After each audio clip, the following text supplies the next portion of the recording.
Hello friends, நம்ம திருக்குறளில் daily 5 question பார்த்துட்ருக்கோம். இன்றைக்கான 5 கொஸ்டினை பார்க்கலாம். செல்வத்தை அளித்து ஒருவரை தீய வழியில் செலுத்தக்கூடியதாக வள்ளுவர் குறிப்பிடுவது யாது? ஆன்சர் டி, அழுக்காறு.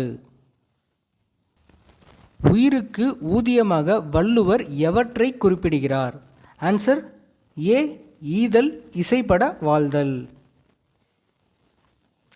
குன்றெறி யானை போர் கண்டற்றால் என்னும் உவமையை வள்ளுவர் எதற்கு பயன்படுத்தியுள்ளார்? ஆன்சர் ஏ, பொருள் உடையவர் செய்யும் செயல். உறங்கி விழிப்பதை வள்ளுவர் எதனோடு ஒப்பிடுகிறார்? ஆன்சர் சி, பிறப்பு.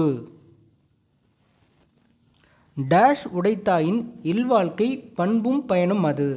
ஆன்சர் அன்பும் அறனும் உடைத்தாயின் இல்வாழ்க்கை பண்பும் பயனும் அது. Okay, thank you friends. நாளைக்கான 5 கொஸ்டினோட நம்ம நாளைக்கு பார்க்கலாம். மறக்காமல் என்னோட சேனலை சப்ஸ்கிரைப் பண்ணிடுங்க.